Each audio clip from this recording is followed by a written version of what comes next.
Guten Tag und willkommen to episode 11 of my Germany vlog. This time we're going to be looking at the Nazi consolidation of power, picking up on where we left off in episode 10 from the Enabling Act. We're going to look at that in various themes. So firstly, we're going to think about the establishment of political control in Berlin, and then we're going to think about control over the federal system, and then control over key institutions within Germany.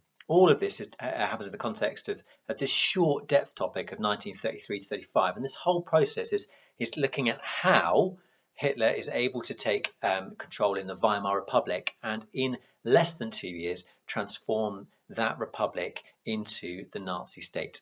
So we saw last time how the Reichstag fire is manipulated by Hitler and the Nazi party, and they persuade Hindenburg to pass the Reichstag fire decrees, which effectively lead or end the involvement of the Communist Party in politics in Germany at that time. 3,000 of them are arrested on the first night, and 25,000 are arrested in the next 3 months. And a number of those are put into the first concentration camp to open in Nazi Germany, which is Dachau, which opens on March the 22nd. So the Communist Party were already out of the way, and for that reason that they are not present in the Reichstag when the Enabling Act is passed on March the 23rd. The Enabling Act gives Hitler control of the Reichstag, but from that point he then moves to remove the political parties that still exist apart from the Nazi Party. So the first one to be put under pressure is the SPD, the Socialist Party. These, of course, had voted against the Nazis in the Enabling Act. And June the 23rd to June 26th sees a spate of violence against SPD members, which is known as Kopernik Blood Week, or the Week of Blood, which results in at least 23 SPD members dying. Under this pressure, the SPD is dissolved and key leaders flee to Prague, although, as we'll see later after the war, not all SPD members leave, but effectively they are now removed from the picture. The Centre Party is the other key party who had needed to be persuaded to vote for the Enabling Act rather than more naturally allying with the Nazi Party over that. They voluntarily dissolved themselves on July the 5th on the promise of the Concordat between the Nazi Party and the Vatican, which actually isn't signed until July the 20th. This guaranteed Catholic rights in Germany, and on that basis the Centre Party felt they were able to step out of politics. Thus, on July the 14th, a law is passed which declares that the Nazi Party is the only legal party in Germany. So by the summer of 1933, political control in Berlin is absolutely secure. And to consolidate that, and slightly meaningless gesture, on November the 12th, a new set of elections are held for the Reichstag. The Nazi Party win 92% of the vote this time. Turnout is a slightly suspiciously high 95%, although turnout had been 88%. I think in March 33. So turnout had been high in previous elections. However, 92% on a 95% turnout does suggest that there's some manipulation of the vote going on. Nevertheless, the Nazis now completely dominate the Reichstag. And after the death of Hindenburg in August the 2nd, 1934, Hitler took over his position, took over his powers, and declared himself Führer, blending together the roles of president and chancellor. That is then confirmed in a public vote on August the 19th, which a referendum, effectively, they called them plebiscites in Nazi Germany, saying, do you endorse Hitler becoming Führer, merging together the positions of chancellor and president? 90% of people voted in favour for that. So the Nazis very quickly consolidate their hold on political power in Berlin and very decisively do that. And that is also the case across the whole country in terms of federal control. The Nazis actually strategically used the precedent that had already been set in July 1932, where because of the violence occurring in Prussia, von Papen had actually asked von Hindenburg and been given permission to take over control of the Prussian state government by the central Berlin federal government. This is called the July coup. And in March 1930, so that happened in July 1932. In March 1933, the SA are dispatched across Germany and again told to be violent out on the streets and to cause trouble. And this violence is then used as a pretext for replacing governments in key states with Nazi commissioners, using the July coup of 1933 as their template and using Article 2 of the Reichstag fire decrees as their legal backing for this. That is then consolidated in a law in March 31st, 1933, the law of the coordination of the Länder, which authorized Gauleiters, kind of statewide dictators of the Nazi Party. These Gauleiters were able to implement laws and administer states without consulting state parliaments. So effectively, this is an enabling act for Gauleiters in the states. And on January the 30th, 1934, the law for the reconstruction of the Reich ended those Länder completely, removed those state parliaments, and also closed down the Reichsrat. So again, within a year of being in power, the Nazis had, and this time, well, through a blend, I suppose, of violence early on, and then these legal measures that they're able to pass through the Reichstag, which they completely dominate now, or actually probably not even through the Reichstag, through using the Enabling Act, Hitler is able to just bring them into existence on his own authority. And using those pseudo-legal measures, they're able to first reduce the powers of the Länder and then remove them completely. So federal and political control in Berlin are both consolidated very quickly. And that's also true of key institutions.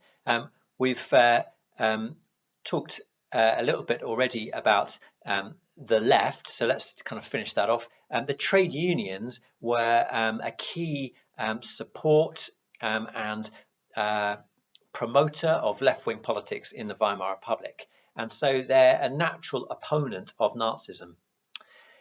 The trade unions kind of cautiously agreed to cooperate with the Nazis in the spring of 1933 and to cut all their political ties with the SPD.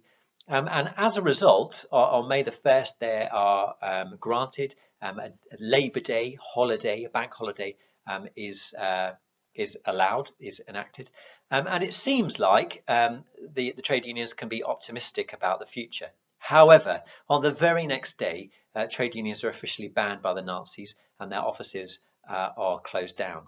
4 days after that, on May the 6th, they are replaced by the Deutsche Arbeitsfront, the DAF. This was a compulsory workers' union run by the Nazis. Their role was to educate all Germans in the life of labour, in the National Socialist conviction. And the DAF's function is to both kind of act as a sort of propaganda element, but also to control the workers rather than to represent them. It's to kind of keep them in place. All Weimar era contracts were torn up and declared invalid, and new contracts were put in place instead. Invariably, these led to longer hours for workers and wage freezes. In this way, the Nazis, by the end of May 1933, had control of the trade union sector, and labour within Germany was under their dominance. The other group that needed to be persuaded and power over them consolidated were the army. And Hitler moves very quickly to try and reassure them of his intentions. On February the 2nd, he met with the generals of the army and he promised them expansion and rearmament. On December the 1st, 1933, a new oath was put in place which removed all reference to the Constitution and the President and instead emphasised patriotism, the loyalty to the fatherland as the motivation for fighting in the army. Into 1934, the army was still quite cautious about their support or cooperation with the Nazis. But on April the 11th, Hitler signed an agreement with them to downsize the SA and expand the military. And this was directly in reference to an ambition from the SA leadership, which was to take over the army, to merge the army and the SA together. Now, the SA at this time was at least 2 million, some say as high as 3 million members. The army, of course, was restricted by Versailles to just 100,000 soldiers, and the idea of any sort of merger there filled the elite army officers with dread. And so it's on that basis that, or partly on that basis, that on June the 30th, the Night of the Long Knives, June 30th, 1934, occurred, and this was to remove the power of the SA. Around 200 SA leaders were killed that night, including Ernst Röhm, the leader of the SA, and their powers completely removed. A big motivation for doing this was to reassure the army that the Nazis were going to work with them rather than take over them. As a result of that, on August the 3rd, 1934, the day after the death of Hindenburg, the army swears a new oath to personally of loyalty to Adolf Hitler himself. And as a kind of payback for that, in March 1935, conscription is started and the army is expanded, or the expansion of the army begins.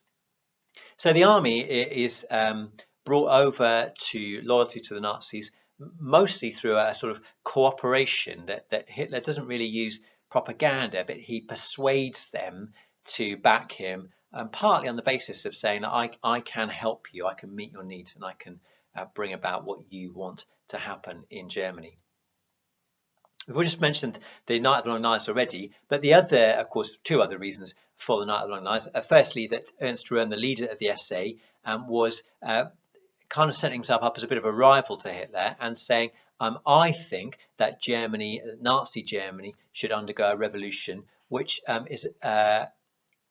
has elements of socialism in it. He was looking out for the workers of Germany and that sort of the working class of Germany. And in that sense, by not conforming to the Führer principle, not conforming to just following Hitler's ideas and everything, he was a rival, and therefore he was removed. The Night of the Long Knives is also an opportunity for the Nazis to remove other kind of miscellaneous opponents to Nazism in Germany, and these actually include Kurt von Schleicher, a former Chancellor of Germany, Gustav von Kahr, who had been the leader of the Bavarian government that had stopped the Munich Putsch, and they include Gregor Strasser, a more sort of left-leaning Nazi leader who had been offered the vice-chancellorship previous to Hitler becoming Chancellor. And they also include Franz von Papen, who on June the 17th, 1934, had actually spoken out publicly against Nazi violence and had appealed for a second revolution, effectively appealing to the army to step in and remove Hitler from power. The Marburg Address is a miscalculation by von Papen, and it results in him not quite being a victim of the Night of the Long Knives, but being arrested and intimidated and removed from any position of power and influence thereafter. So there we go. The Nazis use a number of methods, and we might start next time reminding ourselves of those. But in these ways and in looking at these areas, they consolidate power completely by the summer of 1934 in a very swift transition from the Weimar Republic. I hope that's helpful, and I'll see you next time.